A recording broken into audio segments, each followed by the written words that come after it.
So hi guys, so in today's video we will going to review this power supply, and yung model niya is S412. So yung input niya is 110 or 220 kasi may adjacent siya.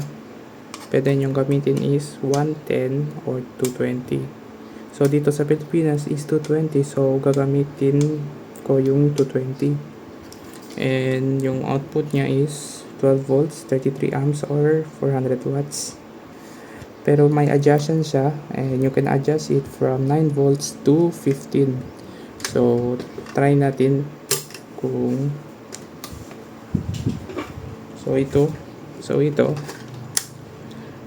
ito yung live and neutral and ground, and wag nyo na itong gamitin kasi ground lang naman yan, and wala dito sa Pilipinas yung grounding. Hindi lahat kasi I think wala dito sa Pilipinas ground, kasi sa mga post o sa mga main line is meron na siyang nakakabit na ground, so you don't need grounding system in every house kasi sa isang transformer meron na siyang grounding system. And saksak na natin to. So working siya, as you can see, may fan siya. And itest natin yung voltage niya. So dito is meron siyang 240, and yung output niya is 14.9 kasi nasakat na to, and you can adjust it hanggang 9 volts. So in this video guys is I'm gonna modify it to 9 volts hanggang mas mataas pa sa 12 volts, or mas mabuti kung 24, kasi gagamitin ko to as supply ng amplifier ko kasi napakatakaw ng power yung amplifier ko. And let's try to open it, but first kailangan nyo i-unplug muna.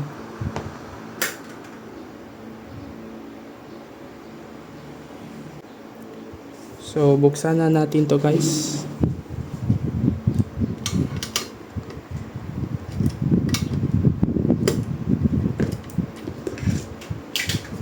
Ito yung, so ni-remove ko na. Ito siya. And i-slide nyo lang to pag ganon, and then open na siya. So ito siya, ito yung loob niya.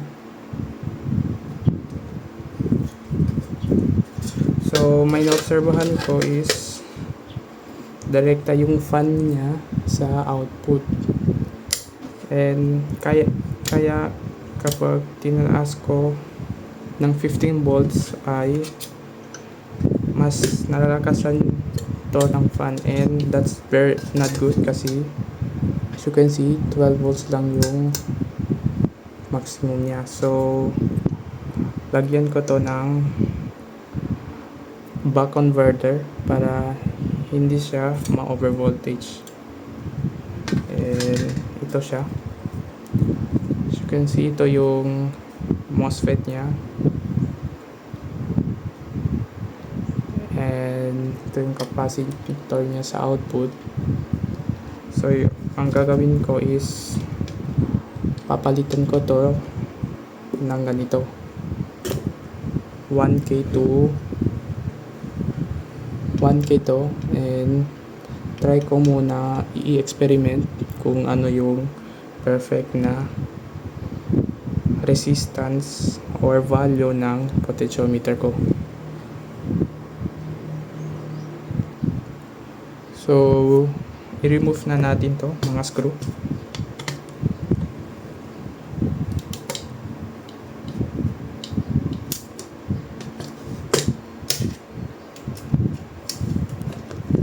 Ay, before kayo buksan tong mga switching power supply is kailangan nyo talaga muna i-discharge yung input capacitor nya. Ito, kasi 40 volts siya, hanggang 40 volts yung voltage niya dito sa input, and which is very dangerous.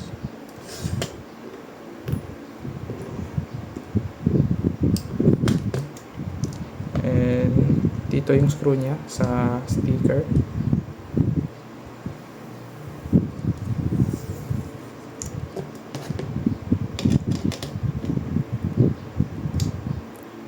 So, skip ko na lang to guys kung tapos na ako.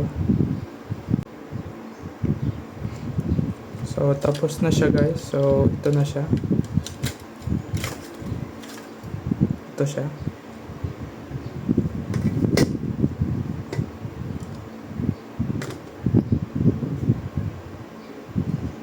And first thing is, kailangan ko to i-desolder.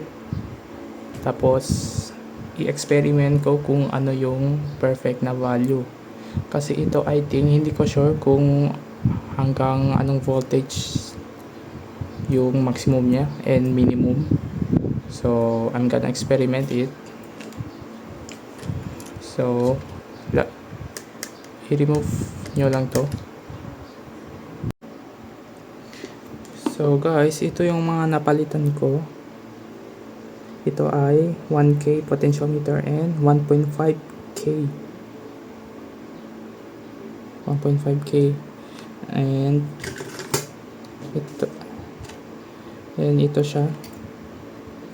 And yung napalitan ko is yung sa gitna, yung sa blue. And tignan natin kung ano na yung voltage niya.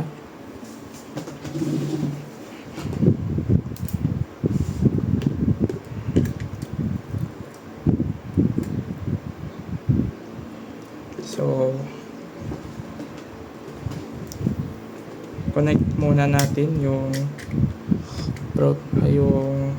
terminal. So, let's try natin yung plug. So, as you can see guys,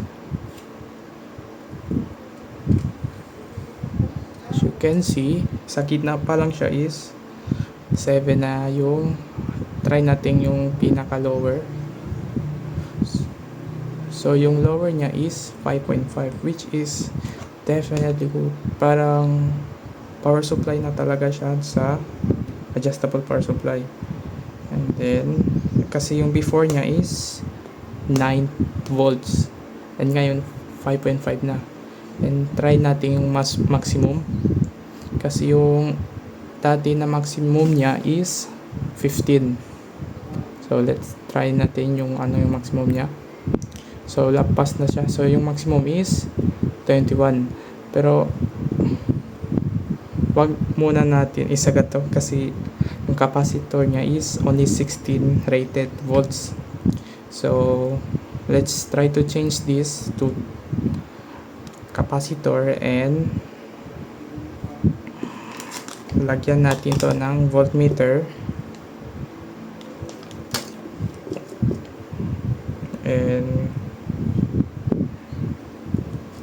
butasan natin and lagyan to ng proper na place.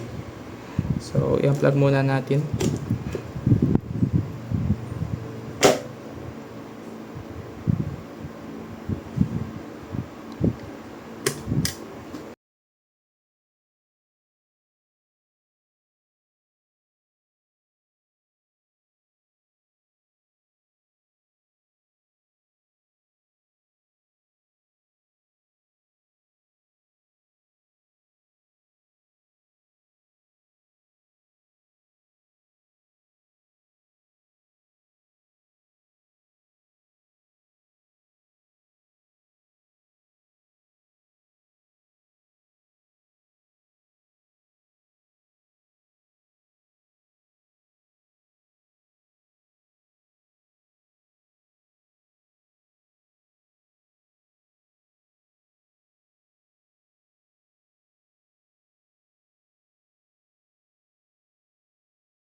So ito na guys yung final product.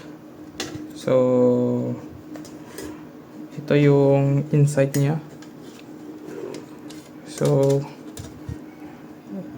lagay ko to ng voltmeter, tas ito yung is buck converter kasi kapag naging 12 pataas is hindi siya ma-overvoltage yung fan, para hindi siya ma-overvolts and yung capacitor niya is 25 volts 4,700 and 2,200. Okay lang siya kahit hindi siya same capacity, as long as same yung voltage niya and safe siya sa output ng power supply, kasi yung maximum niya is 21 and yung maximum niya is 25 and layo pa niya. And ito yung capacitor ng stock, yung sa power supply niya 2216 volts na tatlong piraso. And ngayon i-assemble na natin to and testing na natin.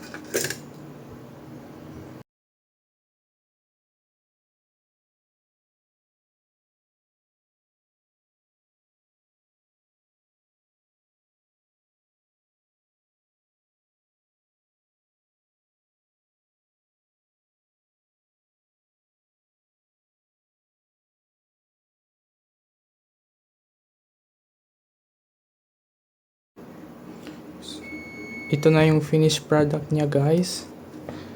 As you can see, malinis siya. And ito na yung nag-adjust siya potentiometer. So let's try.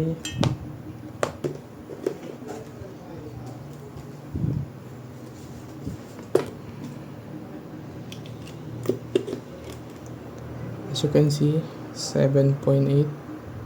So pinaka lower niya is 5.4 and pinaka mataas naman is 21. So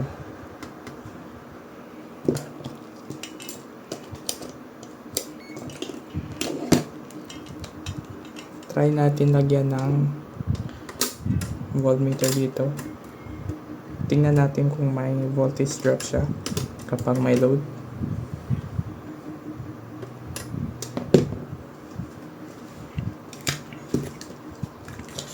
And try natin tong load na pang motorcycle.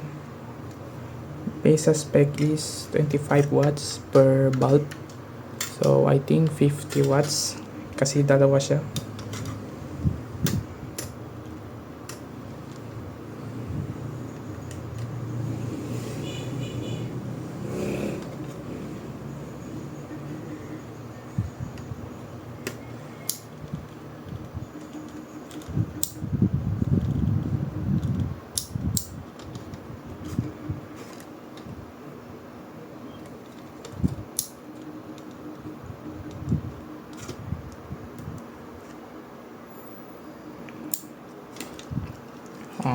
Ito siya.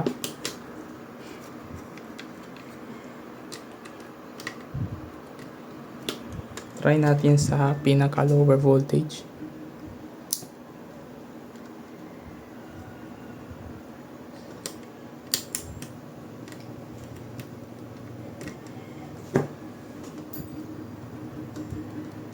So kaya niya. And as you can see, walang voltage drop.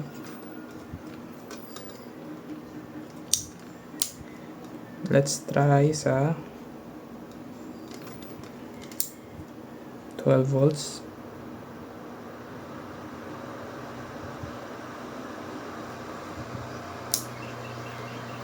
As you can see, walang voltage drop. And based sa wattmeter ko sa AC is 100 watts siya kapag full. So let's try sa 15.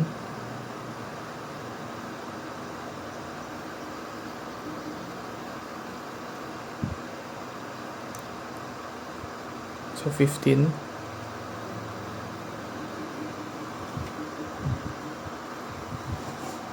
Yung watts niya is 146 watts. Wow. Laman lang voltage drop, which is very good. Kasi yung maximum niya is I think 600 watts. Kasi trinay ko to na mag overload test. And yun lang guys. Please subscribe to my channel. And that's all. Goodbye.